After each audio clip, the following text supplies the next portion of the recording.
Hey gang, welcome back to another episode. I'm Dr. Orcutt.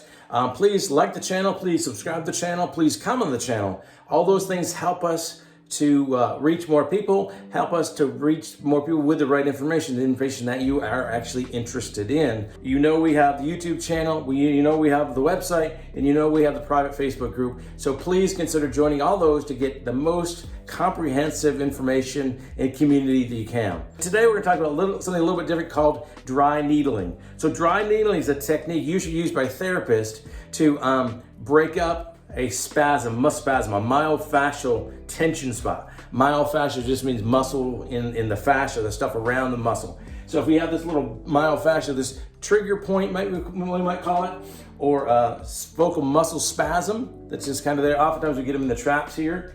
So you put a little tiny needle, almost like an acupuncture needle, tiny needle, and that it stimulates it to contract and then relax. And once it relaxes, it goes away, and that's technically how the dry needling is supposed to work. So does dry needling really work? Well, I was looking it up and trying to figure out what information there is out there, and there's actually lots of information out there. But I thought that this was a really important study. This study was in July of 2021. Chiampi de Andrade is the lead author. So 40 people all had chronic shoulder pain and spasms, okay? They took 20 people and they did a dry needling in one, and they did a sham in the other. So 20 people in the group that got the dry needling, 20 people that got the sham. Well, what's a sham? Sham just means they go underneath the skin and they move the needle around, so it feels as if it is, but it never goes into the muscle. So it's actually technically the person can't tell if they're getting really the dry needling into the spasm or they're just getting the dry needling through the skin.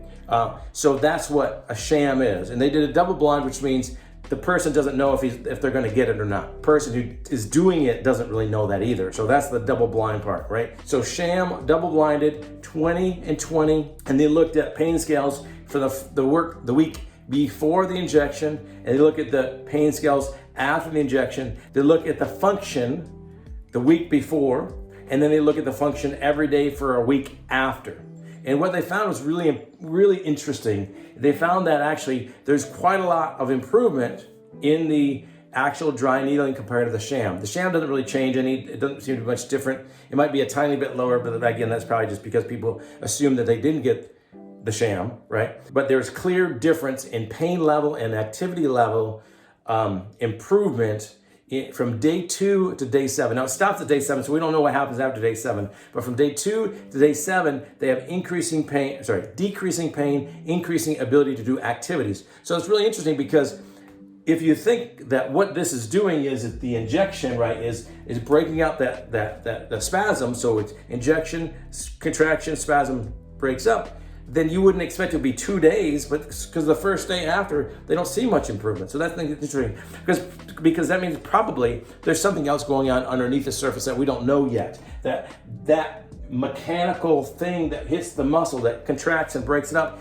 there may be some cytokines, there may be some other things, other inflammatory processes or anti-inflammatory processes that are happening to actually calm that down, but it takes a couple days, which I think is really interesting, because when I talk to people about doing an injection in the joint, it usually takes a couple days for the steroid to work.